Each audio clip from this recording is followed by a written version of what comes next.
హైదరాబాద్ బల్కంపేటలో మాజీ మంత్రి శరత్ నగర్ ఎమ్మెల్యే తలసాని శ్రీనివాస్ యాదవ్ పర్యటించారు. బల్కంపేట ఎల్లమ్మ ఆలయాన్ని వద్ద వివిధ శాఖల అధికారులతో కలిసి సందర్శించారు.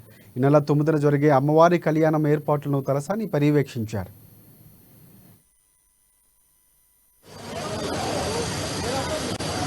వాళ్ళకి ఎటువంటి ఆటంకాలు లేకుండా ఇబ్బందులు లేకుండా అన్ని డిపార్ట్మెంట్ల సహకారం, ప్రధానంగా ఎండోన్మెంట్, పోలీస్ డిపార్ట్మెంట్ అనేది చాలా ప్రధానమైనటువంటి భూమిక పోషిస్తుంది. ఎందుకంటే లక్షలాది మందిని కంట్రోల్ చేయడం, వాళ్ళకి ఎటువంటి ఆటంకాలు లేకుండా జిహెచ్ఎంసీ గానీ, వాటర్ వర్క్ గానీ, ఎలక్ట్రిసిటీ గానీ, నీకు ఫైర్ సర్వీసెస్ గానీ, టూరిజం డిపార్ట్మెంట్, కల్చరల్ డిపార్ట్మెంట్ గానీ, ఈ విధంగా అన్ని డిపార్ట్మెంట్ కి సంబంధించినటువంటి అధికారుల సహకారం తీసుకొని మా సింగిల్ ట్రస్టీ సాయిబాబా గారు, మరి అదే విధంగా ఈ ట్రస్టీ మెంబర్స్ కానివ్వండి, ఇక్కడ స్థానికంగా ఉండే పెద్దలందరూ, ఇప్పుడు మా మాజీ కార్మారి గారు ఉన్నారు, ఇక్కడ ట్రస్టీ మెంబర్స్ గా అశోక్ గానీ, హనుమంత్ గానీ, గతంలో చాలా మంది కూడా ఉన్నారు. సరే, నూతనంగా ఎవరు వచ్చినా గానీ సంపూర్ణమైనటువంటి సహకారం అందరినీ తీసుకొని భక్తులకు ఎటువంటి ఇబ్బందులు, ప్రజలకు ఎటువంటి ఇబ్బందులు లేక ఇది రాజకీయాలకు అతీతంగా జరిగేటువంటి కళ్యాణం. అమ్మవారి భక్తులు దండోపదండాలుగా లక్షలాదిగా ఈ ప్రాంతానికి వస్తారు కాబట్టి వాళ్ళకి ఎటువంటి ఆటంకాలు లేకుండా, ఇబ్బందులు లేకుండా అన్ని బ్రహ్మాండంగా జరగాలి. అన్నదానం చేసే వాళ్ళు కూడా